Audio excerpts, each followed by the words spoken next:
Welcome, my viewers, friends, regulars, everybody on the YouTube side, and especially I want to say thank you and hello to the almost 200 new subscribers since Toronto Audio Fest. 200 people really from just 2 weeks ago is really crazy for me. I did not expect that kind of response, but I'm so glad that people found any of my content valuable and they were willing to, do a free subscription thing. I'm playing with the chat here in the side. Hello to Mirage Bryston's here already. Thank you. What do you guys think of the background? I've got some Halloween stuff that they gave out for free this week with StreamYard, so we're doing a Halloween theme in the background. Even though I'm more focused on my balding head. I'm like, do I need to wear a hat today? What's going on? Should have shaved down. You can see where it's receding. It's running away from my eyebrows. So in this video today, first of all, thank you for dealing with all of my ADHD. I appreciate it. Those who realize and understand where it's all coming from, what the energy is, thank you. That's awesome. For everyone else who requires a little bit more understanding, that's kind of what's going on. It is a mix of ADHD and spectrum, whatever. So my channel and my content is not scripted. It's not a sitcom. It's not CNN. And I'm not competing with the 200 other guys in audio that do amazing work in their own right. This is just something different. It's more casual, more personal, more off the cuff. And today, we're going to get into some topics which are essentially just doing a rundown on what's been going on in HiFi and audio for me, from my position, the new products I have in-house, my existing equipment that is kind of changing in the next little while, and then some future prospects that I plan to bring in. I've gotten some word on it, so I'm not going to do like I'm not telling you. Forget that. I'm going to tell you in this episode. So this is a big one. We're going to go over, let me see, 1, 2, 3, 4, 5, 6, 7 different topics. Some of the best stuff is saved to last. So please stick around, watch till the end, scroll through if you must, whatever you got to do. Some of the juiciest stuff is going to be saved to the end, stuff that I'm really excited about. It's the least likely to happen because I don't have 100% confirmations, but it's the most exciting stuff that will happen. So stick around to the end. And fantastic. Yeah, the 200 subscribers is, and I'm going to say it, I don't ever ask people to subscribe when I start a video like a lot of people do, because like if someone's new to your channel, correct me if I'm wrong, anybody that's commenting here. I see you guys in the chat. Thanks for being here. Deserve it. I like the background very much. Cool. So this is, let me see. How do I pronounce this? It's Eliminator. That's what I'm going to say. I'm not going to include the last part, but that's Cracks. I can see the logo. What's up, man? I believe we were just speaking on DIY stuff. Pixel Castle is here too. What's up, my regulars? I appreciate it. Yeah, so I don't ask people to subscribe at the beginning of videos because it's like, if I haven't done anything yet to earn it, why would I be asking you to do it? I can remind people, say, hey, it's an option. It's free. You can just subscribe and it's free. That's cool. Most of the people that watch, I believe, are on TVs. The other thing that I believe that happens with YouTube a lot of the time is people of certain demographics, let's just say, don't really sign up for an account. They just watch for free. So they just scroll, what if something they want to look up, they want to find out some information, they just look up a phrase, it pops up like Google, then you just watch it and then you dip out. So there's no account registered and then there's no subscription. I mean, it still counts because ad revenue still helps. It's still supportive. But the interaction and conversation as a community is much more entertaining for me than it is anything else. So you don't necessarily have to subscribe. But in order to comment, you need to have a subscription, I think. I'm not sure how that works. Anyways, that's just getting some housekeeping stuff out of the way. So yes, this is Cracks. I can see the logo. And then this one, I don't ever have to wonder. It's always the same logo. And thank you for this. This is also pretty obvious. So yeah, let's just get into the first thing. And I'm going to try to leave chat on the side there if hopefully everybody can see what's going on. So you guys know that I did pick up, let's do it this way. You guys know that I did pick up the Studio 89s, the Monitor Audio Studio 89s last week, towards the end of last week at the end of the audio show. So these are currently in my system. I have them connected now. They're paired with the subwoofers in my room, the SVS SB sealed box SB 1000 Pros, which SVS graciously awarded me in one of their online contests. So I'm very grateful for them. Currently trying to figure out how I'm going to outfit my home theater system. And SVS is an obvious choice for home theater. So that's something that I won't be showcasing, but I'll tell you off the top before I even get into the Studio 89s that SVS has been in my front running for home theater outfit for a while. I mean, I have some pretty good stuff now, but I think I could dial it up if I went to the SVS. So I'll get into that maybe afterwards towards the end before the big surprise at the end of this one. So yeah, Studio 89s, got them in-house. What is this? This is reading in pounds. I probably should have went to the Canadian page, but whatever. The details I wanted to talk about are basically here. 86 dB sensitivity, so they fit right in the same range as my Radiant acoustics, and I did do a video with all of them comparing each other, so I haven't released it yet because I'm still behind on the Toronto Audio Fest stuff. So the comparison video with the studios, my Radiant acoustics, and the Monitor Audios, that's not yet published. So let's see. I only seen SVS in your setups. Do you test other brands, or is your favorite SVS? I haven't had the bookshelves for a little while. I will admit I had them for a while. Partway through the year, I did get rid of those, so I haven't had SVS. I did have Arundel in my system, but I did just sell the Arundel towers. Now that's a big one because Arundel have been and still remain one of those brands that's like a reference, a very, very high quality reference speaker. So the reasons why I got rid of the Arundel towers is like anything in the hobby, and especially with me in my position, I have the unique ability to reach out to brands and companies and friends, and I can borrow gear, give or take some budget. So in order to allow myself personal growth and experience, I decided to sell what I considered my reference towers here, the Arundel towers, for an opportunity to explore more brands, maybe more expensive, different tier, different range. But in order to do that, I needed to make a decision and what I'm going to call temporarily let go of those towers. Now they might come back because I might listen to a lot of other stuff and say, hey, like these Monitor Audios are actually pretty good. So maybe I want to keep these with some subs. And Buna, what's going on? Welcome, welcome. So right now, yeah, the Arundel towers are out. SVS has been out for a bit. I still have my Bucart Audio A10s.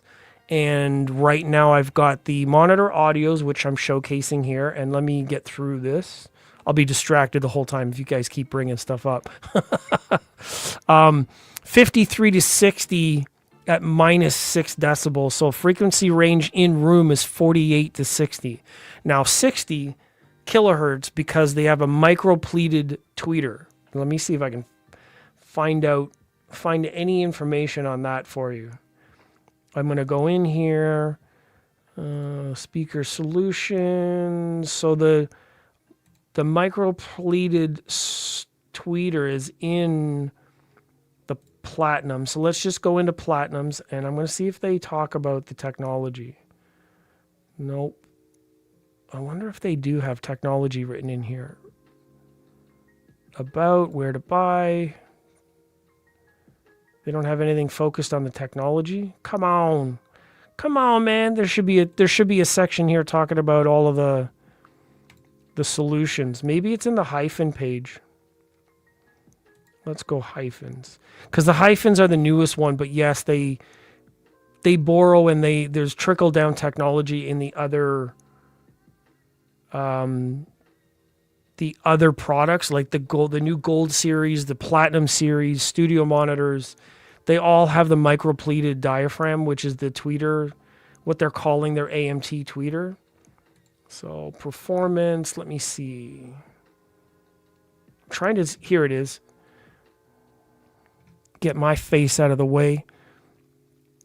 So this is the micro pleated. This is for the hyphen. Obviously, they have the tweeters surrounding it, but micro pleated diaphragm, MPD, and this is the third edition. So when you go to look at the other models, say in the gold series, I'm going to see speaker ranges. Let's go. The new gold series also has it. Let me see. Bronze, silver, gold, 6G.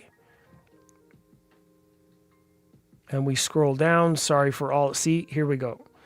There's the micro pleated diaphragm also in the gold series. So when you get into the gold series, you get to see that this type or this Monitor Audio's style of AMT tweeter is in this one. So the hyphens are the flagship model, and it's also in all of these other models. So I mean, the Studio 89s are your closest bet, or you're probably well-made entry point to having the diaphragm, unless you want to go with the gold what is this? Not 300s, 500s?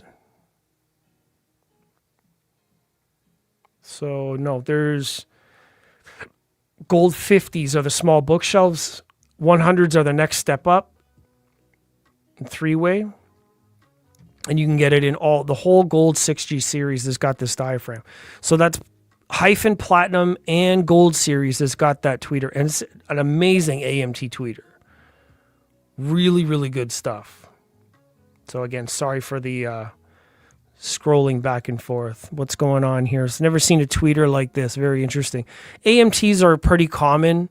What it is a fabric that's electrified, and it moves in and out, creating the vibration and air movement, rather than it being a diaphragm that moves back and forth or in and out. So my ears would love gentleness from the highs. Yeah, I agree. And this tweeter is actually not as bright as the other speaker that I have in house. I'll move on to that in a minute. Say they must be less harsh. Yes, because it's a fabric that's moving in a certain way, and it's also got more diaphragm area than a dome tweeter for its size. So you're getting more output from an AMT, from any AMT, not just this one. So that's what makes the Studio 89s like more interesting for me. Let me go. So here are the ones that I have in house in white that I've been listening to. I really like them. I think their sound staging sounds really good. I'm going to give you a caveat. I'm going to move on. I'll show you the other ones too. Say, does it compare to the Platinum's AMT? Well, I believe they are both kind of AMT technology. However, I've never heard the Platinum's. Actually, that's not true. I did hear them at Jay's house. And Jay's system is a little bit different from mine. So I can't say, for me to answer this question reliably, I would need to hear the Platinum's at my house, which now that I think about it, maybe I could ask Monacoustics for a demo pair. I don't know if they would send me one. Do you guys think that they would send me one? You could write to them and say, hey, could you we want to see what he thinks. Somebody else speaks up for me. I'm not against it. At any point, I'm not against it. I will take on as much as my house can hold, as many boxes as my apartment can hold. You guys can send it. I will test out and try out whatever you want to hear.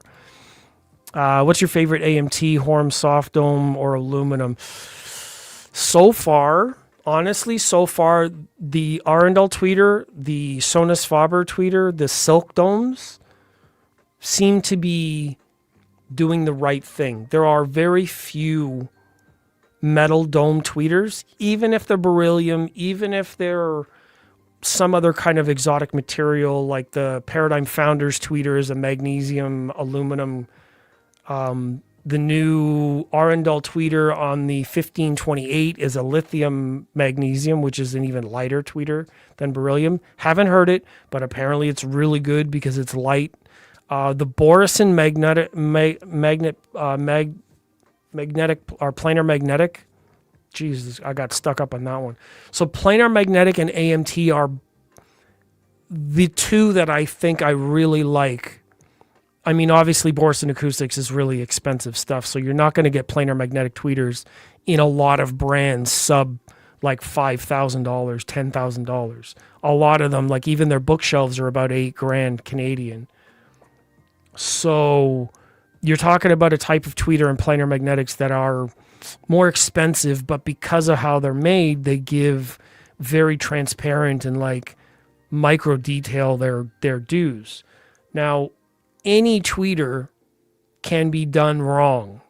Let's just put it like that.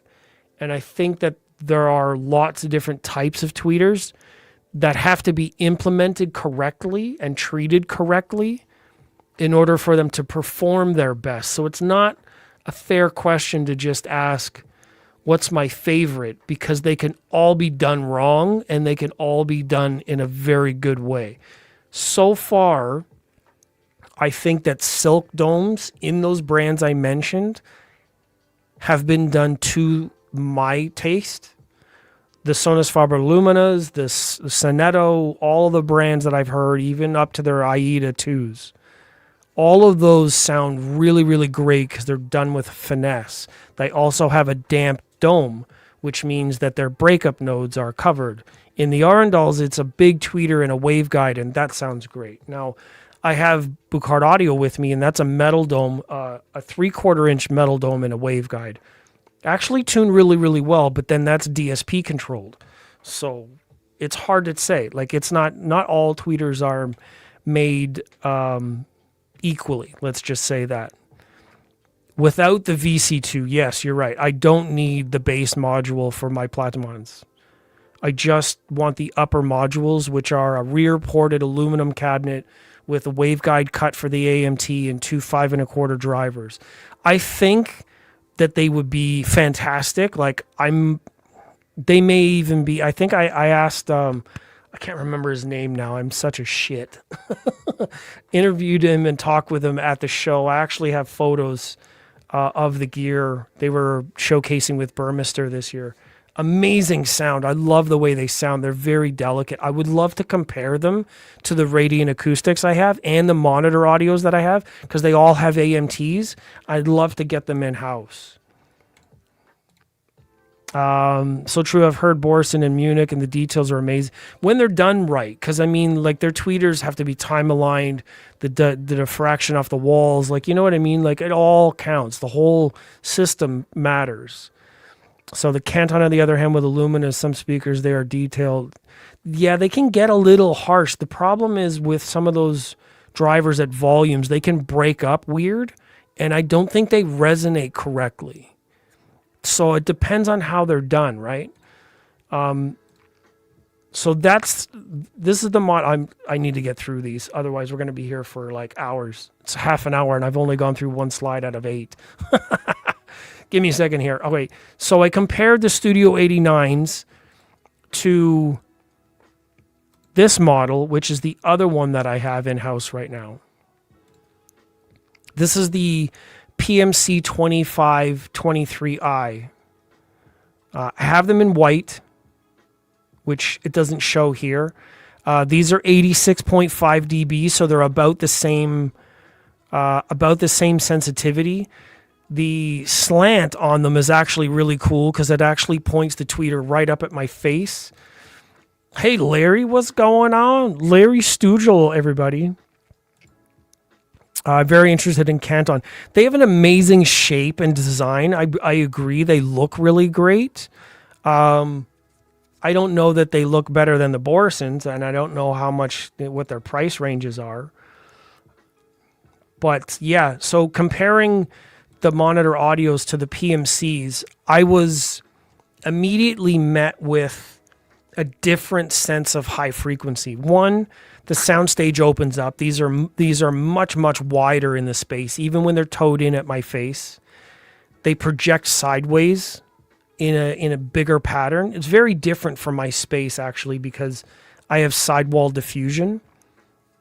So it's very interesting. It's a little higher frequency, actually. They reach a bit higher. I do believe it's let me see. So it's a Cios soft dome Sonomex fiber dome. So it's a 19 millimeter tweeter with a 34 millimeter surround. So it's a really interesting design where the surround is actually creates the bigger part of the tweeter. 1930, not quite, but it's that's actually a large diaphragm, but it's only the tweeter portion is only the 19 millimeters in the middle, which is about 3/4 of an inch. Soft dome, but brilliant. It sounds great. All of the retrieval. The thing is, when you listen to different recordings like drum and bass or metal or other genres that are a little more tweaky, they can get a little bit on your nerves. I think they're amazing for like calm music, jazz, like audiophile type stuff. If that's all you listen to, then the PMCs would be amazing for that. They're mid-range with that transmission line and the bass. Really, really nice. Blends well. I had the subs on and off with those. I did an ABC comparison, actually ABCD comparison. I put on another pair to compare all four of them. That video's got to come out. Like I said, I'm trying to get through Toronto Audio Fest stuff first, so we'll do that, and then we'll come back to these. But these are actually sounding really great. For a 5 1/4 driver and a soft dome, really surprised me. Now, I don't know that it's my favorite sound because I can see how some of the upper frequencies with that clarity, even though it's a soft dome, like I'm going to have to spend more time with them. But I think that they're a little bit too chirpy. Like I said in some of my early reviews, my opinion on them is they sound like they have some glass on top. Now, that's really good in some settings, and I can tune it down if I need. But I think it's too much on a regular basis, where the Studio 89s with that AMT, they're smoother, and I don't think they lose much detail. It's just a smoother sound. It's not quite as much air on the top. I have to write again. I'm very interested in your opinion. Did you get the PMC high frequency right? For me, it wasn't right. Maybe off axis. Yeah, see, this is what I'm talking about. I'm covering that, and I didn't even read the comment. Just a little glassy. Now, I think I need to do more listening this weekend because I only gave them a couple of hours and I compared all four and it was really rushed. So give me another month, like into November, and then I'll have more of an opinion. Also, we need to get through this list because I have some other stuff coming. So 75 for their top of the line Canadian. That's actually not bad. That puts them in that upper middle range. I mean, if I'm honest, I would still take the Borison C3s. If you all forgot what that look, well, I guess I can include it in here. I would take these over the Cantons if I'm honest. I know that the Cantons are, you know what I mean? Like these are 55 Canadian. Think about that. I would sooner have these than the Cantons if I'm really honest, but that's just me. Now let's go back to this.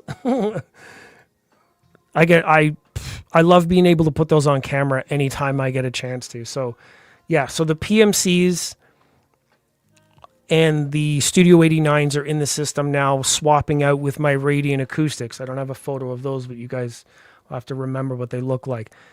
The next one on my list, the ones that are the nearest incoming to my system, this is going to be a surprise for some people, so here we go. We're getting into the juice, about 25 minutes in. I have ponied up for a pair of these. Marcus, evening from Germany. Welcome, welcome. If you guys don't know Marcus, he is actually part of or associated with or a rep for. Maybe you can correct me in the comments. I don't want to speak for you, but has been one of my top contacts, or at least communication folks with Acoustic Energy. Now, Acoustic Energy has some German and some UK connections. I believe the company is now UK, but there's a large presence in Germany as well. I know that there's a major page and that kind of thing that handles that kind of interest. So welcome. Thank you very much. There you go. And Crax is from the area, Swiss, I believe. So very, very close area. I wish I was in Europe, guys. Seriously. I know that the world right now has got some serious issues. We've all got some serious issues with the world and the way that the leadership and some people believe this side or that side. And I wish it was more stable. But I really believe that Europe has got so much more to offer. All my favorite brands are there. All my favorite metal festivals are there. The best drum and bass and electronic festival, Rampage festivals over there. Like, all of the best stuff is in Europe. I'm trying to figure it out. I don't know what's going on over here in North America, but I just think that everybody got infected and it's a mess. So I wish I was with you guys over there. Okay, so this is the plan. I opted to get a pair of the R11s. In white, of course. I'll zoom in a second. Now, why would I choose R11s? The biggest reason is access. The biggest reason is I have connections, I have access, they were available, and they're at a price point where I can afford it. It's a big tower. It rivals that of the Arendal towers. They're in the same pricing category-ish because one's dealer bought, one of them's direct. So the Arendals have some more value there. I was curious, the meta technology, the tweeter, all of the measurements that Aaron and ASR and everybody else had measured, they say they measure almost perfect for their price. The value there is outstanding. So I was curious, and this style white in my room is going to look fantastic. I mean, I thought about getting them in black, going a little bit contrasty because, as you guys know, I got my Michi P5 preamp, and it looks more like this black, right? And I don't know which sells more, but I opted for the white so it all matches. So Marcus is saying, we are distribution of Acoustic Energy HeD audio. Actually, that's actually cool. MJ Acoustics. I think I just saw MJ Acoustics being posted by Audioholics. That's cool. TDG Audio in Germany, Austria, not Australia, derp. CEO of distribution, but rep or ambassador is fine too. Well, I appreciate you, and I didn't want to speak out of turn, right? I don't want to put labels on people and speak for people. So thank you for revealing and sharing this information. You know, we speak a lot, and I'm grateful that you're here to participate in the live with us today. So what's the frequency response? Does anybody want to see the Aaron's Audio Corner frequency response? Because his is Klippel measured. And but measurements are not everything, just a guide. Yes, absolutely. This is 100% true, and I agree with you. So let me see if I can quickly call up. I'm going to have to look up.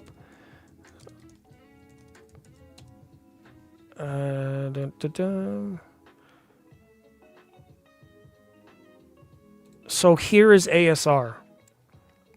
I just remembered that Aaron's Audio Corner never measured the R11. He measured the R5 and the R3, and their tweeter sort of UniQ drivers about the same across all of them. So I expect the only thing to change out of all of them would be the bass shelf on the far end.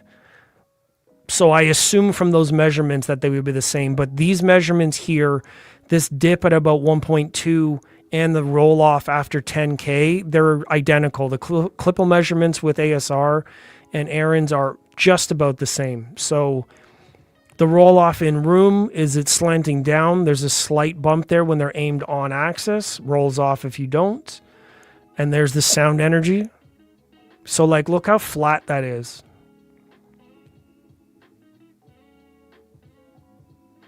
So coaxial tweeter rolls up after 200, tweeter included, and then the bass. So there's a dip in here somewhere. I don't know why. Just right here. 1.2, 1.7. Probably edge diffraction because the cabinet's about 7 inches wide. This is ASR's website, by the way. I just looked it up. So that's vertical. This is horizontal. Vertical because of the woofers. Some of it starts to go out. All the distortion measurements are still pretty good across most of the SPLs. 96 dB. In room left, that's 86, 96, 102. Really not much change in any of there. A little bit of bass compression. There's the modes. That's the waterfall. So there's a little bit of ringing there at 1.8 and a little bit of back and forth here at 1.2. So interesting, but pretty clean. So you guys can check that out on ASR's site. But yeah, due to all of that stuff, yeah, it does look pretty nice. And then the thing that got me about it, I'm going to put this back up for a second. The one that got me was this one. This is a step response. That's impulse and decay. And this one looks better than a lot of the Arundel stuff. So I had Arundel 1723 THX. And on the same site, the 1723 monitor was measured, which is the same tweeter and woofers mid-ranges. And it did not look as clean. So the KEF's transient responses are better. Now, I don't know about the height of the tweeter, the air, but it's a coaxial tweeter, so that's something I can play with. But the step response, the clean transient response is something I'm interested in mostly. And that's a testament to their metamaterial. So I don't know if that's the whole speaker measured. It's a couple of different ripples there. But this is something that I'm interested in. Transient response and recovery is, to me, it's important. That means the speaker gets right out of the way. There's no ringing, no play in the woofers. Yeah, so that's why I decided on the R11s. Now, let me see. What can I say? What's in the box? Specifications. There's the specifications if you guys want to like pause, zoom in, check it out on the website. You could build a speaker too with your knowledge. I'm really impressed. Did you learn about all this by yourself? Essentially, yes, but I've been a fan of audio and hi-fi for a long, long time.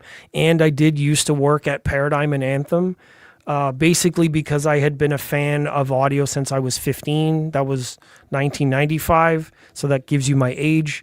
I started building my own speakers and woofers and car audio boxes way back then before the internet was even a thing. You used to have to calculate it by air mass and use some of the parameters on specs or whatever came with the woofers. You would look at it and just figure it out, or go to guys that like the flea markets and car audio sales guys and some of the experts around would share some information with you. So you could build based on that. And I started that way, but I never kept it up. I just learned about it, learned about the physics, learned about the acoustics. I have Floyd Toole's book here. I've learned from all of the people that I could find around me and just absorbed information through osmosis, learning from others that are doing the things. And yeah, I could, I'm really considering building my own, but I'm, a couple of tabs down here. Actually, the next tab is where I'm going to go with my next bigger, my other purchase. It's something all of you would probably be interested in here. So let me see. So make sure to double check trim rings on KEFs. My R3 trim rings needed to be pushed in. Yes, 100%. 100%. I will double check that. Actually, I have dealers and connections and reps in the area, which is why these KEFs are coming to me this way. The guys that I know are going to double check everything for me and then send them to me. I mean, why not? If I have the resources, why would I not do that? Couple things about them. They're 51 inches tall, 80 pounds, so that's not as bad as my other towers. The Arundels were 111. So 51 inches tall means that the range of the woofers, the top woofers, go up above the node that I had. So having bass playing at the bottom with the woofers and at the top of the room, I'm hoping that these tall towers are going to solve some of the room nodes. Maybe they won't, maybe they will, but that's another reason why I wanted the Borison X6. But the X6 are 31 grand, so I'm working my way up. Yes, I will double check the trim rings. Thank you for that. And okay, so this next tab, this is a big one. I am investing in my friends. You know how they say, like, buy local, support your friends, like all that kind of stuff? Well, I'm going to do that. The next speakers that are going to be in the system are going to be Black Ocean audio speakers. Now, if you guys are not familiar, I've talked about Black Ocean Audio, and I've interviewed Nick on my channel before. And I think it's, like with all of this talk, like I said, with all of this talk of like buying local, buying US, buying this and that, trying to figure out business, he's been a friend of mine, and yeah, I'm not in the US, and I don't know how this is going to work between US and Canada, but I don't think it's a big deal. But I feel like he deserves a lot of attention. His speakers are made in the US, handcrafted, hand-built, out of real wood, out of double-walled cabinets. A lot of the links here don't work. Some of the stuff is visible, but not all of it is visible. Larry, yeah, you know what's up. You know what I'm talking about, because Larry's been present for at least two of the shows, I think. At least one of them. The show in California last year or the year before, Nick brought his speakers, and then Pacific Northwest he was also a part of. So a number of people have heard them. There are videos of Nick's room. Audiophile Junkie was in his room a couple years ago at the California show. So the sound is there. The signature models have gone out to musicians. You have multiple finishes. Let me see. I'll be able to show his Instagram here. The ones that I'm going to get, the ones I really wanted were the La Sciara, which is an MTM 5.5 driver. But what I think I'm going to get is the La Chifra. And here, we'll go to his Instagram page. La Chifra is the name of, you probably guessed it, is the name of the villain in Casino Royale, the new James Bond movie. That villain's name, I need to get Nick on to explain exactly why they're named that way, but that's what the name is. It's a 5.5 inch CIOS driver, one of the higher end models, CIOS tweeter as well. All really, really great, like all the top end caps for the crossover. Some of the new cherry finishes are going out to some of the dealerships that are out there in the Northwest. The M stack, so this is the La Chifra on top, plus he makes what he's calling the Pale King bass module, so it makes the pair a three-way tower. We'll get to some of those photos in a minute. So here's actually a video of Nick putting the speaker together. You see that, it's all handmade in the U.S. He has a wood shop, gets his hands on pretty much everything. So the inner cabinet is sandwiched with the natural wood on the outside. So it's a double layer, double walled, real wood cabinet, not like all MDF with a veneer. Very, very valuable stuff. So, the end result speaks for itself. That's an absolutely beautiful cabinet. So I'm really, really excited to get a pair of these in and hear what they sound like for myself. They're a lot like a lot like studio monitors. That's really what he's kind of going for, is passive studio monitors.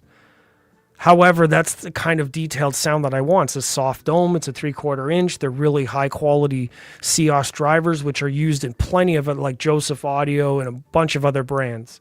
So they look so awesome, lovely handcrafted design. Never heard of them, actually. Well, that's the reason why I want to have some with me, because this reminds me of the small Slate Fisher and Fisher.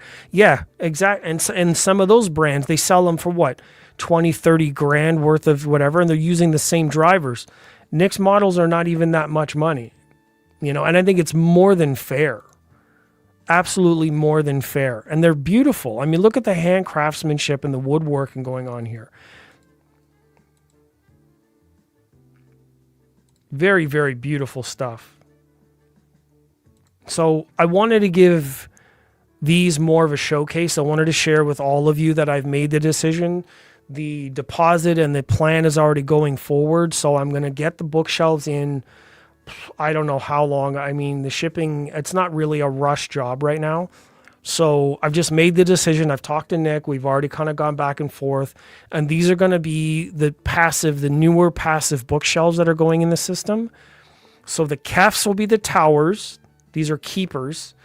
And the Black Ocean Audio Le Chiffre is going to be the passive bookshelf, most likely for my computer setup, but they're also going to go against the Radiant Acoustics, which are still in my system. So I'm going to have more speakers than I need, but the reason why I want to have them in the system so I can compare them all. Give everybody a real world impression of the way they sound, the way they feel, how they're built, all that kind of stuff. I want to bring that detail. And the only way that I could really do it, I said to Nick, yes, I have reason to maybe go to Las Vegas show, say for instance, because the show is going to be in Las Vegas, assuming that's still happening. They just did a show in New York, and Nick is going to bring Black Ocean Audio to the Vegas show. And I thought, okay, well, I can travel down there and I can hear them. Or I can just save that money from traveling and hotels and whatever else, and I could just pay you the money and you can build me a goddamn pair. So I decided with the latter option. I mean, yeah, it's sad I won't see my friends, and I'm sorry that had to go that way, but it makes more sense for me to support Nick, give him the money, give him the chance, and then I can get more eyes on, more ears on, and I can put them in front of more people. It just makes a lot more sense to do it that way right now. Later on in the year, there are other chances for me to go to shows and meet people. But right now, I feel like that's a smarter choice, so I can support his business and I can get them into the channel and get them into home so I can share it with more people, get some audio demos, really get it out there in the world. Seems to make more sense.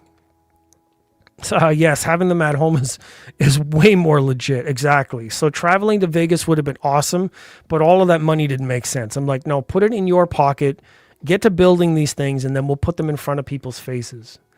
So, yeah. So that's Black Ocean Audio. There's the website, all of the options. Hold on, let me get my face out of the way. So the Pale King is the bass module. That's the stack there. Let me see if I can go to this. No, it's too small. So yeah, the bass module, essentially it's two more 5.5s, goes down to 45. It says 88 sensitivity. Again, it's not necessarily like a full range system. This is designed to be accurate, like more accurate, musically accurate speakers rather than being show and tell. So Black Ocean Audio, if you guys haven't heard about it enough from me, then please go and check out the webpage, check out the videos, follow along with Nick, and follow along with all of the stuff on the Instagram that he has or the YouTube channel, and follow along with how the build process is, the effort that's going into the series. There's a few lines. I mean, there's an M line, but the Q line is also a little bit lesser expensive. So there's something there for everyone. He's located in the Pacific Northwest. So if that helps anybody out, definitely go and check that out. All right. The next big one is Mako. this is going to be a really big surprise for a lot of people. So I think that's great. I don't think you will regret your choice. They are lovely. I'm in love with the designs. Yeah, and Nick puts so much passion. Like, he's absolutely ecstatic. We were talking yesterday, and he was like freaking out. He's like, "Oh my God, I'm so ecstatic. Like, this is going to be amazing." And of course, I want to help him out. We've been friends for like 3 years. So yeah, nothing better than at home. Exactly. An at home demo is better than any hotel. So, you know, if it happens, I'll be in Vegas to let you know how it goes. Yeah, well, I appreciate that. You know, Vegas is in January, so I don't expect to see them before January because there's a lot of prep for that. So we'll see what kind of happens there. But I'm absolutely thrilled that I can do this. I mean, I've wanted to support Nick in his journey, and of course, I want something like a little bigger, a little bit more meat, you know, that kind of thing. But I might beg him and work out some sort of deal later on where the Pale King base module's only got 3 woofers. I might want him to work on something that's got it only has 5.5 woofers. I might beg him to do a 3 woofer by 6.5 drivers, you know, just because I'm an asshole like that. I just want something different. Like the style. Yeah, that's cool. Mbuna saying, love Mako. Yeah, so I have been in contact with Mako. I did an interview with them, which is not posted yet, but a lot of customer reviews there, system reviews, Mako speakers. So the Macarias. What is this? That's a very odd close-up. Oh, that's the material. Okay, that's not it's kind of hard to tell what's going on there. No, it's a really close-up of the grains. So the Macaria start at, it looks like 12.5 Canadian. They go up by the material that you're putting in. 5, that's the birch ply. They are essentially, so 92 dB sensitive. Frequency response 35 to 16 kilohertz. Now, it is a very large sort of open baffle design, so that's really what's going on there. Baffle thickness 2.5 inches. Quartz and granite are 2. This was at Toronto just recently. Dark ash finish. And then, of course, they do come in white, but I don't think I'm going to get them in that color. Something in the birch ply would be great. These red ones would be nice, but that would stand out in my room a little bit different. So that's something that I'm going to be working on. And the other thing that happened, because they were displaying in Toronto with that system, let me scroll back here. And we see the amps in the middle here. This is Whammerdyne. WHAMMER Dyne, DYNE. So it's sort of like Cyberdyne, like Terminator 2, Cyberdyne, and Wham, the band from the 80s. So they were displaying with the amps, forget the name. So they've got tube monoblocks, Lampizator DAC, it looks like, and then there's an integrated in the middle. So because they were displaying everything together, and I've been in contact with them, I'm going to be getting the system at home. Hey, what can I say? 35 hertz and open baffle. What exactly? Exactly. This is exactly why I would want to get them home, because I want to see how legit this is in my room. And now I know I have a relatively small room, so I'm wondering how open baffles are going to deal with that space, front to back, positioning. I might have to pull them out into the room a little bit. I'm already 3 feet off the wall for most of my stuff, so I think that's okay. And then the amps are like hybrid tube amps. This is a hybrid integrated amp, which I think would be more than enough. I love the names. Circuit Salad Hybrid, like that's crazy. And then the other amps, damn good amp. It's a DGA. That's literally the name of the amp. Damn good amp. Are you kidding? Like, that's so awesome. Tubes up top. Great design. It's very, very technical. I've got some pretty cool pictures of these from the show. Not as close up and detailed as this, but it's well laid out. Digital readout, inputs and outputs on the top instead of on the back. That's pretty cool. Speaker cables come out of the top. It's a very interesting design. I just love the name. Damn good amp. DGA1 Ultra. Like, that's crazy. I love it. So let's see. What's the technology? I don't want to read through. You guys can check it out at the website. A lot of technical stuff going on there. Amplifier section, 4 and 8 ohm measurements, 4.2 watts per channel, peak power 7.5 watts per channel. They are tube amps, so you don't need that many watts. I mean, honestly, if you were to look at the measurement of the amount of watts you're listening to on a regular basis, think about how sensitive your speakers are and think about how loud you're listening to them. If it's this many decibels at 1 watt at 1 meter and you're sitting 2 meters away, if you get up to 65 decibels, 75, 85 decibels in your room, chances are you're only playing 1 or 2 watts, which means this 4.2 or 7.5 watts in a tube amp is more than enough for most sensitive speakers. I mean, if your speakers are only 82 decibels, 81 decibels, you might struggle with tube amps. But any really good sensitive speaker, and the Macarios are 92 dB sensitive, tube amps are perfect for those. Could work out. Could be the biggest surprise of my life. I'm going to get them in here, and I will run down the system. I don't mean run down the system for real. I mean I'll run through the system and tell you what I think of it. So yeah, the Macarios are going to make an appearance. Probably won't be white. I don't expect them to be white, but they may just disappear in my room if they show up like that. But the dark ash finish looks amazing. I got some close-up photos. If you guys are on my Instagram or on my Facebook page, you will see some of those photos on my Facebook page. Just Google the same name as my channel here. You guys will see it. Yeah, boss is like laughing. I'm like, yeah, I don't want to run the system in because they're going to see this video and be like, oh my God, he's going to do what to our system? We're not sending those speakers over there. So yeah, that's the website for Whammerdyne. Very interesting stuff and damn good amp. Sounds amazing. Why would you not want to have the damn awesome monos? DAM. Damn awesome monos. God. So you have awesome amps. That's great. Okay, so the surprise, the end of the video surprise that I wanted to talk about.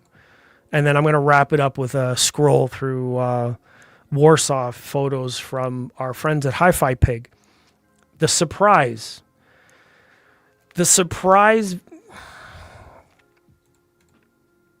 So most of my friends here on the True Voice of Reason, okay, here at the end, okay, perfect. Everybody's here. Strap in. We have like, what, 9 people watching? I appreciate that. Everybody who's here. This is the big surprise I was waiting to tell everybody.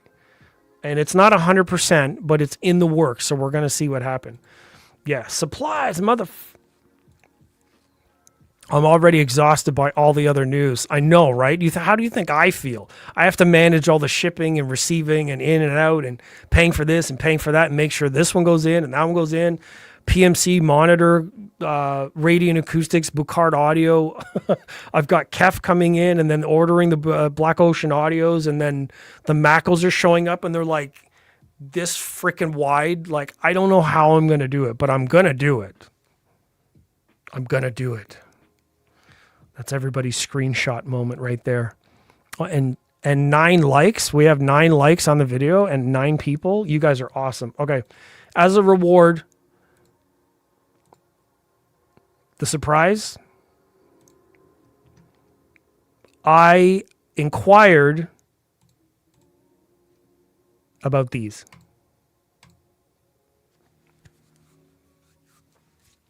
That's right. The CLC Audio 65s. These are stunning.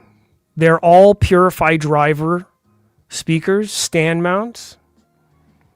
The brand new Purify tweeter, Purify 6.5 mid-range, and a Purify 10-inch woofer. We're going to go through some of the photos here. They do come in white. They come in black. They come in white. They have 2 passive radiators on the back. They have 2 10-inch passive radiators on the back, of course, because that's how passive radiators work. Boss is like, damn, yeah. Must have read my mind what was going on, mention those. Pixelcast. Yeah, but I mean, if you follow anything else that I've been doing online, you might have seen it could have been one of 2 things. I mean, I could have said I'm getting the Borison Acoustic C2s, and that would freak me out. If somebody's like, hey, why don't you borrow these? I'm like, get the fuck out of here. No way. The C2s come onto my plate. You guys won't see me in a video. I will be way too excited. We can be so thankful. This is not normal to have this privilege. Yes, you are 100% right. I cannot explain, and nor can I thank any of the people that I know. And I have done what I love doing. I've taken photos. I've taken videos. I've shared on my channel here for the last 5 years. I've shared on my Instagram and Facebook over the last number of years. I've been involved. I've been invited. I've shown up. I've done work for certain people. I've worked with companies. I've worked at companies. So it's years, it's decades, it's almost 30 years in the making to be at this point, to know what I know, to understand what I do, to defend and show up and speak truthfully about brands. I don't work for them. I'm not a rep. I'm not employed. I'm not paid. I just have continually done what I love doing in audio for you guys, for the audience, for the people who show up that want to understand something or share something. Like, I get videos in my inbox and photos in my inbox of like, hey, check out what I made, or this is what I'm listening to, or hey, I'm at this show, or I'm at that show. Like, I'm here at this point because I really love what I'm doing. The being paid just helps me eat every day, helps me live somewhere. Like, I have to pay rent. I have to work. I have to have, you know what I mean? Like, that's what the money's for. The money is just to make more of this happen. So I am very, very thankful, and I'm very grateful for any trust, any community, anything like that has happened because of this journey. I will never be thankful enough for the people who are involved and see value in the things that are happening that I can provide. So this can happen. And they come in white. Like, of all things, they come in white. Like, that's crazy. Well, I guess it's a big congrats. In a way, because it's not confirmed. I mentioned it. There's been email correspondence, but that doesn't mean it can happen. They are coming from Europe. They are coming in a time where shipping and all of that stuff is, you know what I mean? It's a little up in the air. It's a brand new sort of company product, so things have to go the right way. It's the most iffy thing that's happening.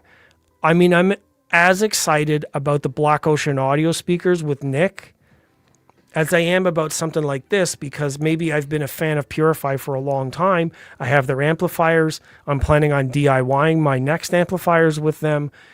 I see a reason to have more of their drivers at home. My Radiant Acoustics have them. My Bucard Audios have the Purify drivers. These have even more Purify drivers, the tweeter, the mid-range. It makes sense for me, having the experience and comparison, to bring something like this in, to review it, to talk about it, to put it in video, to run it through its tests in a home. It has been already. The Stern Home reviews have had this in their system and had their team talk about them, and they're amazing. But that's the only other place I've ever seen them reviewed. And they were just at the Warsaw show And everybody, like even Andrew Jones commented that he like a thumbs up. Andrew Jones himself, the designer, like if they get a thumbs up from Andrew, these are good. They're at least as good. Maybe he didn't comment in specificity, but you know what I mean? Like they've got to be good. That's at least my impression. So I asked, and if you don't ask, you don't get answers. Your hard work is paying off. Good things happen to good people. Well, I've had some bad stuff happen too, and I can't explain that away. But I'm grateful that this can happen one way or the other. So I was just trying to price out all of those Purify drivers at $10K a pair. They are a bit of a bargain. Yeah, exactly. I mean, the tweeters are $1,000 cost. No. They're $1,000 OEM. No, they're not. That's a different price. OEM drivers. If you were to buy them just from Purify, they're about $1,000. I think Canadian. I'm not really sure. But I mean, if you're in Denmark and you're a company and you're starting, they're not paying that much for these drivers. But still, it's not 10K US. It's 10K euros or 9K euros. Let's go back. So here, this is in euros. Can I zoom in? You see that? So this is the regular price. You see this? This is their regular price in euros. Think about euros. That puts them at 15 grand US and it makes them almost 20 Canadian. I think. Our funky Canadian money keeps sliding down the hill. I don't know what it is anymore. So this is the delivery date. So this is going to be a little while off. And like I said, this isn't 100%. This is just a maybe right now. I've asked. It seems positive. So we'll see. I mean, if people are excited about it, then show up on my channel and say something about it. So yeah, 15 Canadian. It's more like 15 Canadian or 15 US. So 9K churros, yes. I'm definitely hungry too. Still not bad considering a lot of the drivers alone. Yeah, and I mean, exactly. It's a bargain when you think about it that way. And for what they're doing, I mean, who knows? The cabinet, passive radiators, the crossover can't be, it's not a pile of wires, that's for sure. They've got to be doing something right. So why are they so expensive? What's up there? Well, you have to look into the Purify drivers, first of all. They're not made in China. They're made in Denmark. Designed, developed, and built in Copenhagen. So they're built in a major European city. All of that stuff is sourced locally. The Purify drivers are made locally, so at least they don't have to go far for those. I've never heard something better than my speakers. That's because at HiFi Munich, I never had a good listening spot or good song.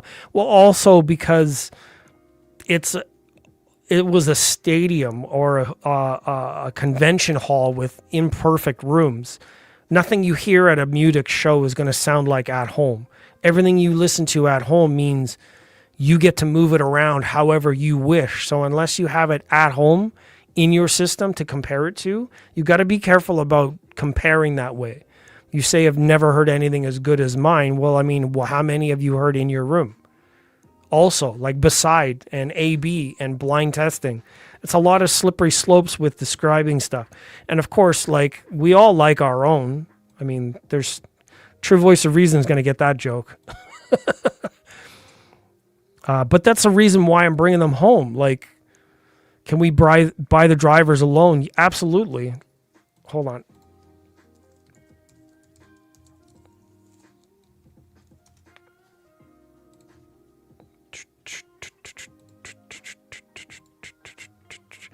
So here's the Purify website. So there's a product catalog and data sheet. They have transducers, OEM transducers. So if you're a product or you're buying or whatever, then you can buy them that way. All of the specs are on there. This is the store. You can just, if you're DIY anything, I mean, like if a lot of people are saying like, oh, they're so expensive, they whatever, then go ahead. Grab some wood, grab a saw, grab some drivers, go ahead. Spend the money on the drivers and go to town. Like that's the big thing about, and Nick and I have talked about this kind of thing with people, that a lot of people in audio in general they have a lot of opinions. People in audio are very opinionated, and it's a hobby of science, right? So they have a lot to say about it. But the thing is, like, if you're not doing it yourself and you're criticizing those who are doing it, like it's so expensive, sure. And if you tried to do it on your own, it would be even more expensive for you because the brand bought that stuff in bulk. So, I mean, you're not buying 100 drivers at a time. You're buying one. So think they got discounts on everything. You know what I mean? So like, it's easy to talk, but I'm saying be cautious, be considerate. Think about the arguments that you're making, the points that you're making. But yeah, if you want to buy anything, it's there. They have a shop. You can buy it straight from there. So there's the 8. Do they have the 10 up here yet? There's the 10. 5500 VAT or DKK. 5500. I don't know what that is in funky money. It's 1100 Canadian. So they're $1,100 for a 10-inch woofer. That's actually not that bad. That's really not that bad. Hold on. Soline in Canada sells Purify. Yes, Matasound also sells them in the US. The brand is CLC or Gatto. Do you guys know Gatto? The brand? Hold on, let me move my face out of the way. So the brand that sells these amps, Jay's covered these brands a couple years ago. He had Gatto a while. So they make speakers as well, or they did make speakers. Very European styling. So their products are mostly integrated amps, network player, phono, that kind of stuff. They obviously do have some speakers. So the CLC branding is kind of like a new brand under the same umbrella. It's on the same web page. So this is like a new product for them. And it's the Copenhagen loudspeaker company. Like Dolly is the Danish loudspeaker industry. Danish audio loudspeaker industry, or Danish, I think. Grab some wood. Yeah, exactly. So the value is insane. That's not normal. How are they making money? Well, because they're buying it in bulk, man. When you go to the store, when you buy candies, if you buy candy at like a convenience store, the markup on the price, like they might charge you, what, $5 or $8 for a Red Bull at the theater, but you buy it from Costco, it's like $1.30 per can. You know, if you buy stuff in bulk because you're paying so much money, the more you buy in one go, the cheaper per unit it is, and that's how you make your money. It's business. Buy low, sell high. And if you have margins that are smaller because it's local brands, local materials, whatever the case may be. That's why for 40 years we've been offshoring all of our labor to China. But now look at China. What did you think was going to happen, that you sent all your money over to a foreign country for decades? They were not going to catch up? What do you think was going to happen? Now the U.S. is freaking out. That's a different topic. You guys get the point.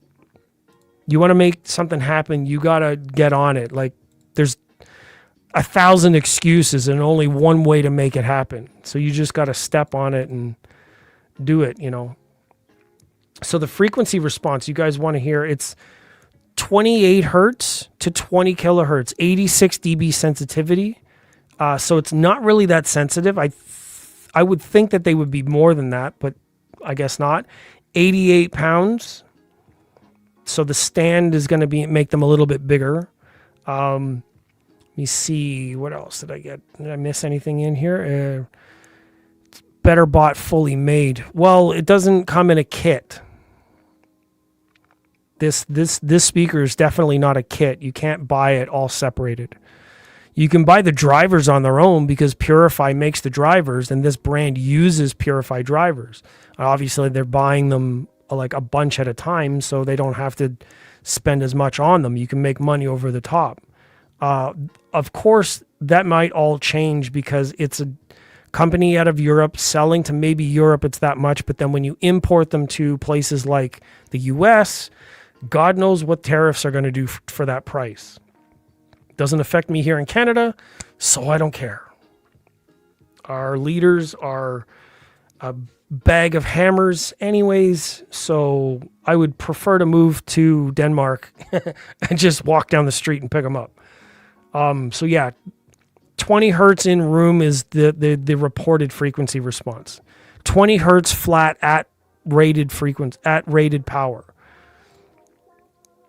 55 DDK Danish crown 750 euros. So yeah, for a 10-inch woofer. So that's, you know what I mean? And you're talking about they're 9,900 euros. So it's 110, 1.6, one tweeter, and 2 passive radiators plus the cabinet. It's not really as expensive for drivers as you think. They're expensive drivers compared to like other drivers, SB Acoustics or who else? Cios, Scanspeak. There's lots of driver manufacturers. Can you make something like that for less? Well, I mean, go for it. Try it. There's lots of speakers that look like that right now. I can think of PMC speakers that have that same format. Like this same format, tweeter, the tweeter mid-range on one side and then a big woofer. ATC sells speakers that look just like this. Thicker baffle, a little bit different, a little bit, maybe they're powered. I mean, PMC probably has something similar, same thing. They have more of a dome tweeter or a dome mid-range instead of a tweeter like that or a mid-range like that. But we know that Purify drivers measure better. So all of these drivers have the best specs in the market right now. You're going to spend a little bit more per driver, but I mean, overall, that's crazy. Normally the markup, including all costs, I thought is like a quarter or something like that much. No, it's not a quarter. It's like 2/3 markup. So whatever the cost of the speaker, the cost of manufacturing company cost is usually 1/3 of retail price from my experience. And that doesn't go for everything. Some of the margins are different. If you're selling direct, it's definitely not a third. Could be half, could be, it's different for everybody. The margins are different based on the company and everything changes. So those margins shrink and grow depending on the market. It's not really as static as you might think it is. Depending on the company, of course, yes. Sealed box is a big plus. Well, sealed box passive radiators, and you're right, because if you have a 10-inch driver like that, one, the box would probably have to be bigger. And then two, if you have a port trying to keep up with a Purify driver, like my Bucard Audios are sealed. Radiant Acoustics, it's 2 passive radiators. Most of the boxes that I've seen with Purify drivers, correct me if I'm wrong, but I think they're all either passive radiators or sealed. I have never seen a ported Purify box. I could be wrong. Chroma Audio, Chroma and Atelier, I don't know, whatever that brand is. I think their boxes might be ported, but those are the only ones I've seen that are ported that have Purify drivers. Everything else has been passive radiator. I mean, of course, because there's so much excursion, a ported box would be farting like crazy. Why is on direct not 1/3 in your opinion? I don't know. Maybe it is. I mean, their value proposition seems to be more so, that's just my thoughts. I mean, if retailers that I know of, because I've worked inside before, it looks like it's about a third-ish, roughly. Each level in the chain, you've got like company cost, distributor cost, dealer cost, retail price, and everybody's making money down the chain. So if you're working at like a direct to sales, they can compete in the space with a certain overhead, I guess. Maybe it's more, maybe it's less. They can, it's not the same chain. So maybe it's even more than that. Maybe it's a quarter of the cost. Could be. I don't know. I'm not inside anymore and nobody's telling me now. So, how about the Dolly sub, even though it's purified? That's one of the only drivers. Yeah, it is a purified driver and it is ported as a subwoofer. That's true. The purified driver subwoofer that Dolly is using, that's one of the only, but that's not a speaker cabinet. That's a subwoofer. So a subwoofer ported. Cool. And it's 4 small ports, not 1 giant port or 2 giant ports or even 3 giant ports like SVS has. It's 4 small ports. So the restriction on the woofer is very different. I just have a feeling the way that they're made mechanically, they probably need the mechanical resistance in order to control them the right way. I don't know. I'd have to ask Lars about that. I would love to, like, if these show up at my house, and first of all, after I stop crying, after these show up and I stop crying, I'll ask Lars to tell me about some of the details. Oh, don't worry. I'll cry on screen. Okay. Anyways, on to the last bit. I want to do a little bit of a walkthrough of the Warsaw show with HiFi Pig here. We're just going to scroll through their photos. Especially this one. No, I'm kidding. How do I X out of this? Now I've made an ass of myself. What the hell? What the helly? I don't know how to close it. How do I move on? Your web page is weird. I can't close this image. Oh my God. Here, I'm going to put this back until I can figure this out. Where's the X?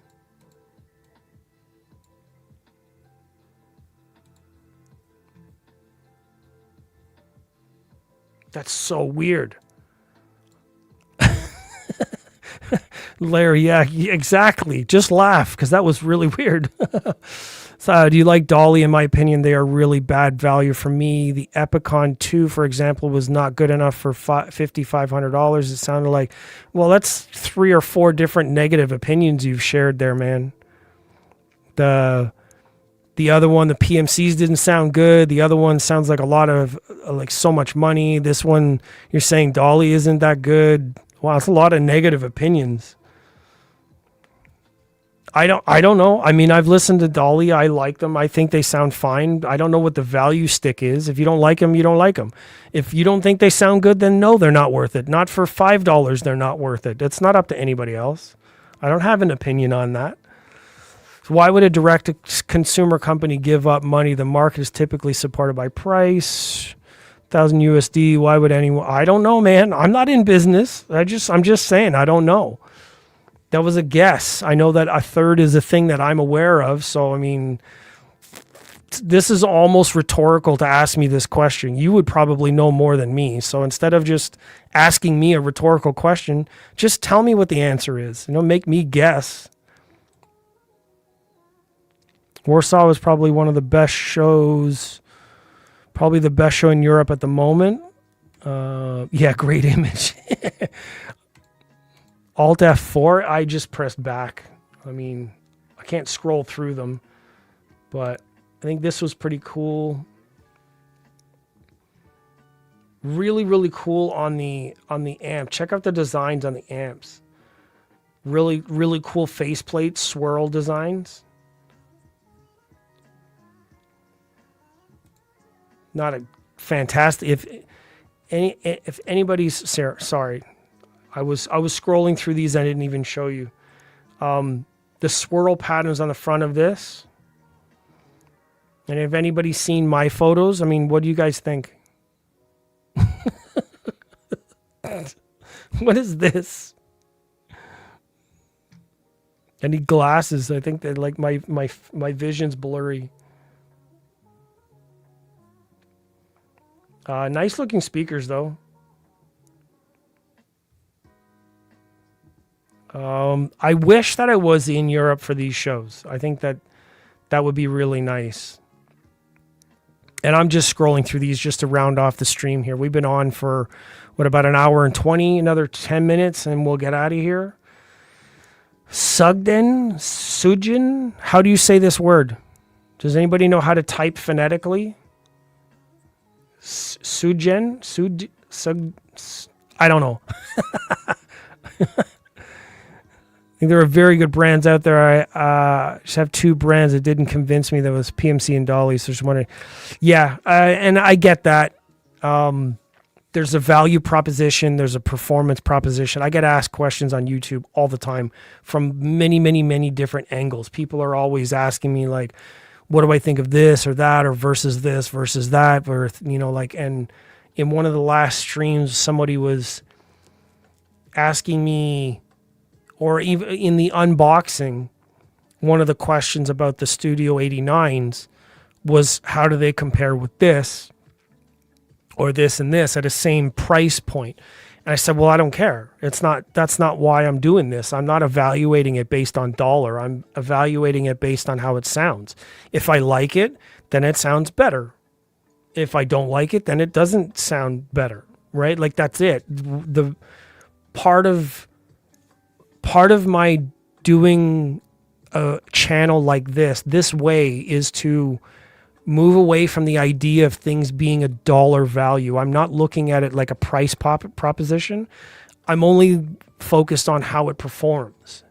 If it performs to my taste or better, or whatever it sounds like, whatever the objective characteristics are, or subjective characteristics based on my taste, my ears, my room, my system, that's what I'm commenting on. Whether they cost $55,000 or whether they cost $500. I mean, in my perspective, I have speakers here that cost $200, and they easily come up 85% of something that cost $5,000. So I mean, like, there's an argument to be made there. Like, I can't answer to people which one would you buy, because I don't have your ears. You have your ears. What you have to do is just take the data, bite the bullet, bring them home and listen to them. And if they're no good, they're no good. You have to build your own library. No one online, I don't care how experienced they are, they can't tell you what you're going to like. You got to figure it out for yourself. And then the really, really weird thing is how some people blame or point fingers at certain details online. Like, that's going to make a fucking difference. It's not. Like, it's just you and your ears, and every other argument one way or the other is irrelevant. It's a waste of our time to argue and debate for certain things. Get a system you like, enjoy it at home, and that's it. Period. End of discussion. The rest of it's just noise. Sagden? Interesting. Very good brand from Britain. I've heard some of the guys are talking about it in the group, and they were asking questions about them. Looks massive. Class A power amps. Jesus. Pretty cool. Let me move my face out of the way. If it's English, yeah. Sudden. Oh, so it's a silent G. Like Molly Sudden. Oh, okay. Interesting. English, British, but you spell the G as a K in that case. Oh, that's true, because like different areas of Britain, you have different dialects and like origins for that kind of stuff. Cracks, I agree with you from your standpoint. It makes complete sense. For people who are buying speakers, it's always best to test and listen to them first. It's hard. I mean, I understand why a lot of people online in like groups and forums, and there's a lot of debating and arguing that goes on because you can't go to, I can't go to Warsaw, I can't go to Munich, I can't always get to Capital Audio Fest, I can't always go to like Expona, and more people that can't come to Canada, you know what I mean? And if it's a brand that's direct to sales, or you know, that kind of thing, sorry, I'm playing around with my face, then I mean, it makes sense to ask the questions. I think the thing that's important, I think the basis to a lot of the questioning is, I don't want to waste my money. That's really, instead of all of the different words that people use, they choose this set of words or that set of words or this descriptor and this defensive and that supportive and like one way, you know what I mean? The core of it, the core of a lot of the dialogue is, I don't want to waste my money. That's what it comes down to. It's not, see, the difference is, I'm not looking at anything that I bring in from that perspective. I waste my money anyways. That's not a question. In order to get experience, you have to take a leap. And what I'm doing is spending on the experience. It's not a waste. I am learning every time I spend anything or get something or work and afford something, or I'm asking for something and I bring it in and I listen and I learn. My learning is not a waste of money. Sure, there's ups and downs and there's different priorities, but that's why I don't compare based on price. I just bring it in and listen to it. Say if this is $10,000 and this is $10, like for instance, hold on.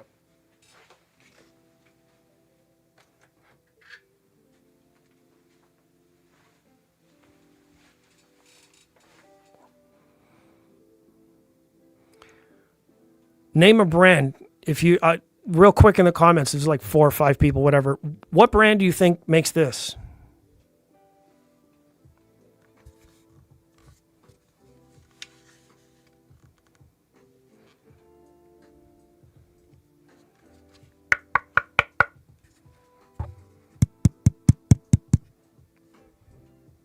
How much money do you think this is? It's older than Mica. Onkyo, it's no. That's pretty close. Closer, but no. It is from a home theater in a box. This one, I think I purchased in like 2007. This little thing set up the right way, 3/4 inch driver, 3/4 inch tweeter with like a 3-inch woofer, sealed box. It's not Logitech. That's a good one, Marcus.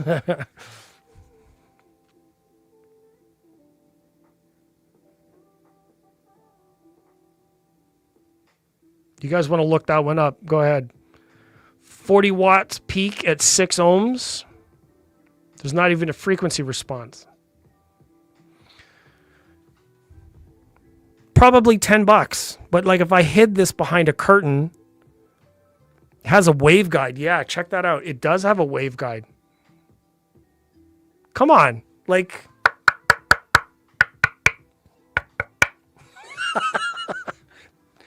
probably only costs $5 to make. But I swear to God, if I put a subwoofer on this and put it behind a curtain, like a lot of the debates and arguments really, really start to disappear once you take people's eyes away and you just say, listen. Just listen. Stop reading comments. Stop listening to people bitching and complaining on YouTube. Stop all of that nonsense. Just put a black curtain in front of you, transparent screen, and listen, and then see what happens. I'm telling you, something like this would surprise the shit out of most people who would normally sound like they know everything. It gets to my nerves because my background is psychology and philosophy, and argumentation and presenting premises and working through arguments is what I do. That's the other part of what I learn. And just listening to people, the rattling that goes on in their heads trying to figure out all this stuff, it comes down to very basic principles. One is, does it sound better to you? And can you afford it? Right? And can you afford it is a whole other area. That's like if you didn't learn finances when you were young, then you could run into problems. Like I said, I waste money all the time and spend money all the time, I should say, and just learn. So designed in Europe, I have an idea where in Europe. Does it say that? Yeah, designed in Europe, Denon brand company, made in China. Of course it's made in China. Because like I said earlier, we've been outsourcing all of our labor and technology and machining and all of that stuff to China for over 40 years. It's no wonder they're almost global leaders. They've been investing in themselves. And what's the U.S. been doing? Wasting their goddamn money. $37 trillion in debt. Good job. Anyways, back to audio. Open baffle AMT and plexiglass. It's a pretty cool design. These are the, what's it called? Audio snobbery puts me off too. Yeah, and it's like, generally don't pay any mind to it because, you know, it's not going to get us anywhere. It's just that it's like being in the public. You can't do much about the public, the internet. It's just, you know, being online behind a screen allows you to do whatever it is. And I mean, I'm obviously accountable for the things that I say. And if I speak out of turn, that's something that isn't true, then that's one thing. But if it's just an opinion and it's, you know, it's the way that I look at facts or the way that I look at details, it's not a big deal. Everybody has an opinion. We're allowed to have opinions. It's just if I'm saying something false, like when Marcus joined and I said this or that, or certain details about business, I could be wrong. I could be factually wrong. That's a different story. But of course, it matters how and why you say it. Wow, integrated. What is this? This is, I can't remember Clio? What's the name of the speakers? Hold on. Hey, man. I can't say your name. FKA Power? What are you trying to get me in trouble trying to say that name?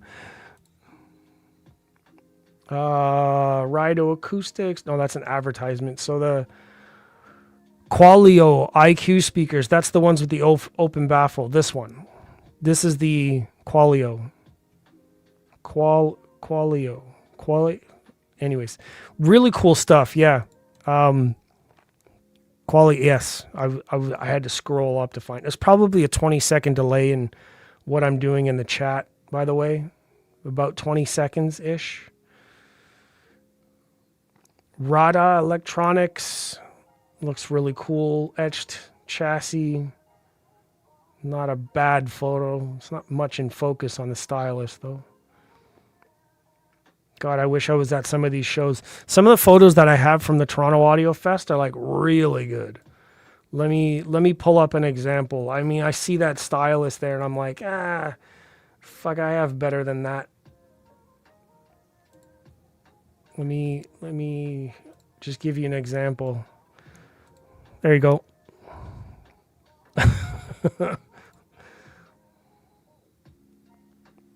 Where's my other one? I have another one where you can actually see the shape of the stylus. Let me see. It's in the MoFi room.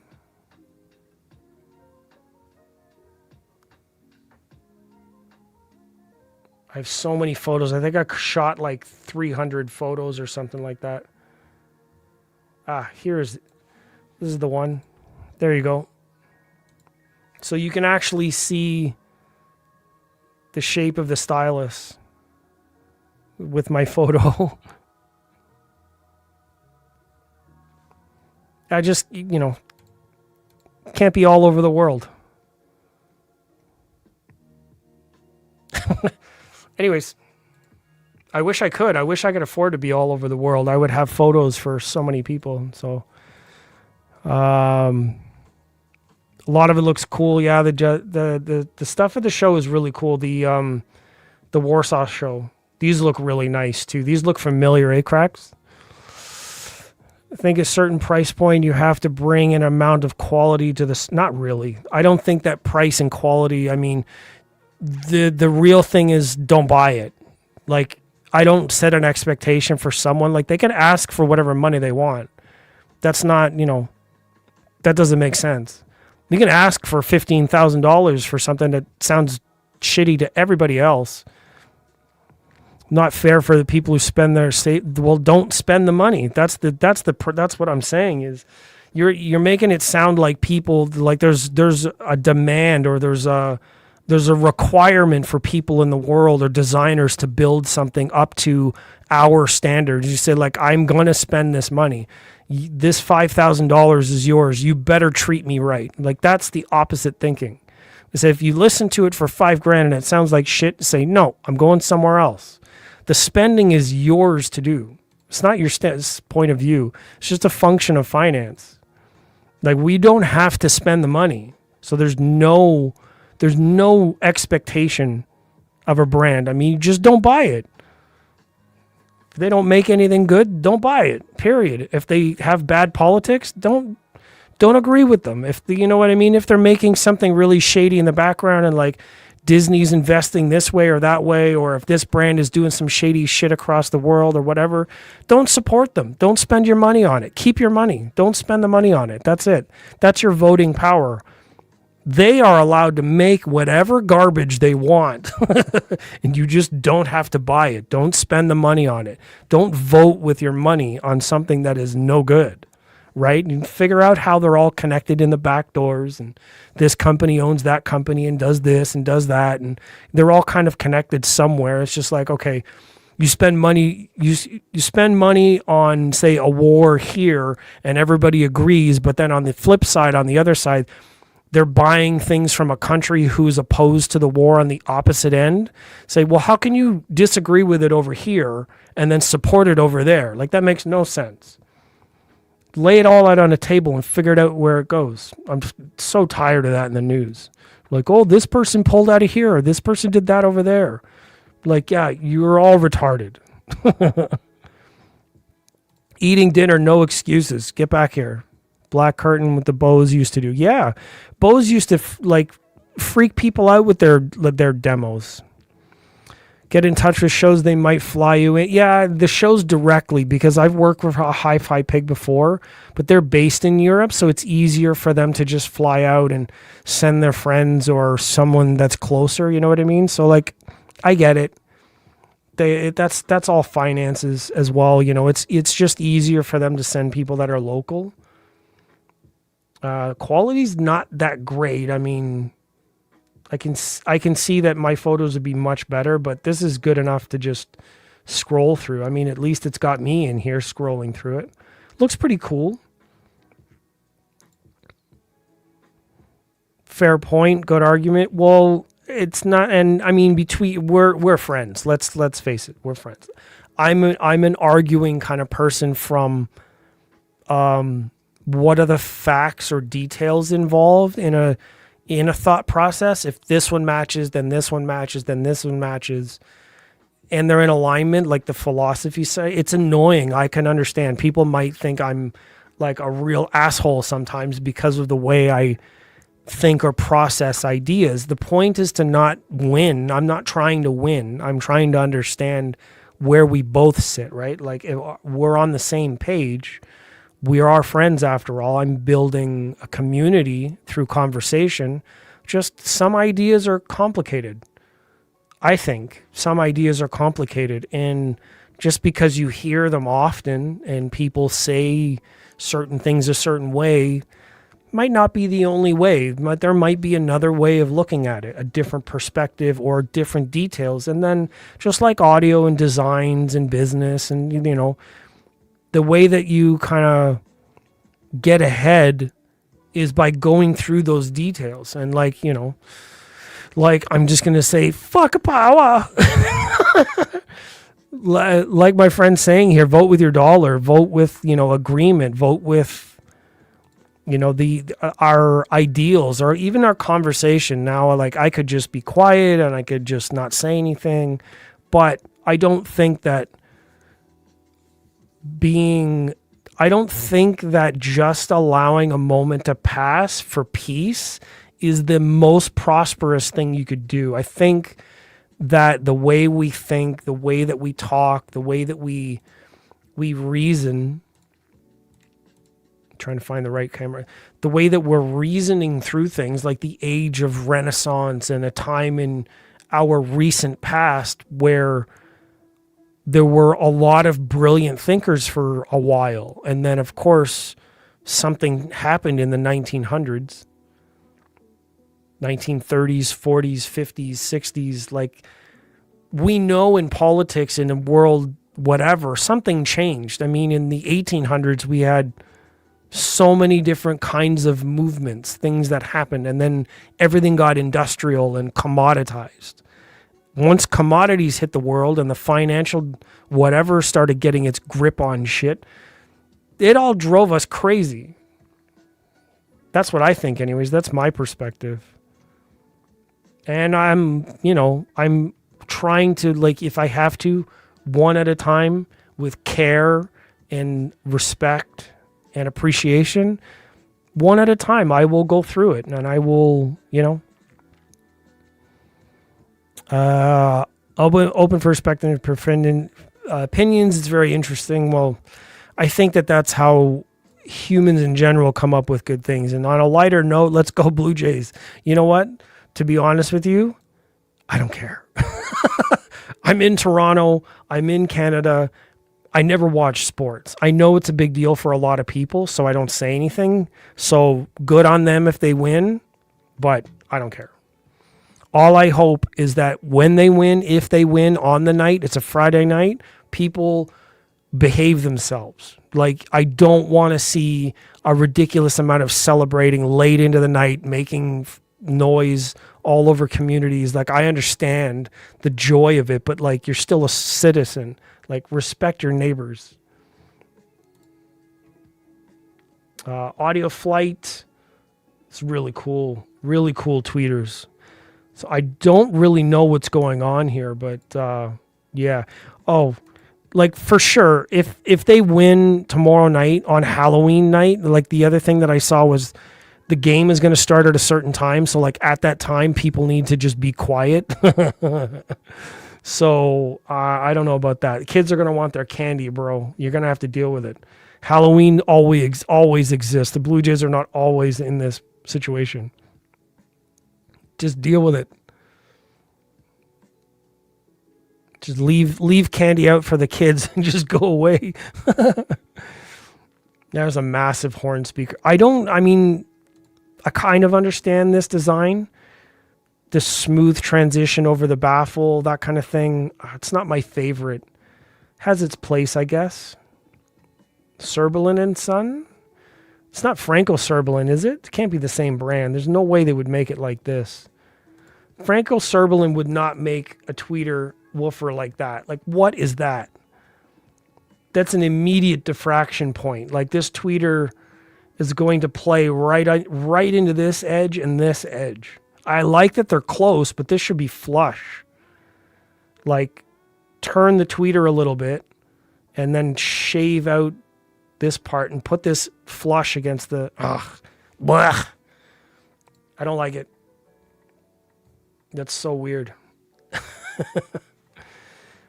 Wow, different weight sets there for the turntable. That's pretty cool. Anyways, been on here for about an hour and 45. Let's just call it there. I'm gonna put this away, put this to bed. I thank everybody for coming to watch and participating in conversation. Again, we're all friends. Honestly, I think we're all on the same side at the end of the day, or at least that's what our adventure through things should be, is mutual understanding. We don't have to agree, but our understanding should be mutual. Like, the fundamentals, the facts, details, those can be mutually understood, and we can still disagree on things like what I like, what you like, the design, the sound, the price to value, whatever that might be based on, can all be different. But at the end of the day, I think it's a good idea to just have an understanding and then kind of walk from there. Say, these are the ground things. This is kind of like what we're talking about.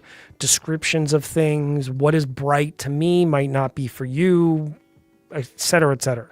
Like I said, a lot of hi-fi chat can be noise in the community, and I'm hoping that through some of the videos I have and talking videos that we can kind of parse through it, get through some of the topics, get through what do I mean, what do you mean, what does this mean, what are these details, what do they sound like to me, would I buy them, what my priorities might be different, so I don't know. It's much love, hope you have a good day, evening, wish you all the best. I can't imagine what time it is over there, dude. Jeez, it's got to be like 3 a.m, 4 a.m. What are you doing awake? That's crazy. Marcus, you too, man. If you're all the way over there, like, it's got to be really late in the night. Was it? It's 7, 8 o'clock here. It's got to be like 6 hours, 2 a.m. Wow. Thanks all. Great stream. Thank you, Pixel Castle. I appreciate it. Bringing the flagpole down, Mario style. Appreciate you. True Voice of Reason was in here for a little bit, finishing up with his dinner. I appreciate you. Yeah, this one. Sorry for delay. I was eating dinner. I hope it was good. What'd you have? You didn't even share? 1 in the morning cracked. Jeez. Yeah, get some sleep, guys. And Buna, have a great night, great evening. You're in South Africa, right? Have a great evening. Or from South Africa. I think we talked about that before. Yeah. Have a good night. Thank you for coming. I wish you'd change that name so I can actually say it on stream. 1 a.m, still in the office. Working hard, my man. Appreciate you. We gotta see if, well, I don't know if it can work that way. I don't know who I would talk to about getting Karina's. They have white, right? Just saying. I mean, I never did get the 520s in my room, and I always love those, even though they're a little bit small. I don't know who deals. Anyways, that's another conversation. I think I'm getting a lot of stuff. I think I'm about to get a lot of stuff in here, but I'm curious one way or the other. I mean, I've always wanted to hear them, and I don't think I have. The 520s I did in Montreal, I know there's a Montreal dealer. I don't know if I have one in Ontario. Anyways, we can talk about that later. That would be cool. Just say power. There you go. I'm not even saying it. All right. Thank you, everyone, for watching. Mirage Bryson was here earlier today as well. Cracks, thank you for being here. Good conversation and back and forth. I'm glad that we can see through to some details. That's awesome. Of course, I'm going to be here to support and answer questions. Love that. Marcus, Paulo, all you guys, thank you for being here. I appreciate you. True Voice of Reason. Anybody else that watched on the TV, if you can comment later on, that would be great. I know you can't comment if you're not logged in, so thank you for watching. I appreciate everybody on the Facebook side. It's hard for me to see who's watching from that side, so I appreciate you. None of the comments came through from Facebook, so I don't know. But if you caught me, great. If you didn't, then I'll see you over the weekend. Don't know about tomorrow night. The Jays game is on, and I'm not going live during a Jays game, so forget that. And then Halloween, I'm not dressing up or going for candy, so that makes no sense. Yeah, anyways, I'll see you in the next stream. So what do I have coming up? The 4-way demo, the PMC monitor audio, the Radiant acoustics, and a mystery speaker. Then I have to post up the final clips from the audio show. There's a Vincent Belanger cello performance. There's a Mako interview. Then there's a couple of other clips of me and Paolo walking around. I hope I'm saying the name correctly. I've never actually heard your name said correctly. Fuck. I always hear our nicknames around at shows. It's really crazy. Yeah, I'll be, you know what? And I'll be like,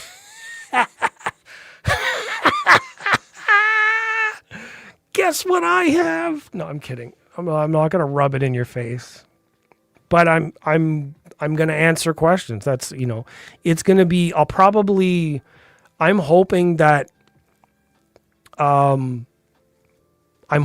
don't have to pay import on them. I might have to, and that's going to be an issue because it's coming into the country, but I'm not keeping them. So I don't know how that's going to work.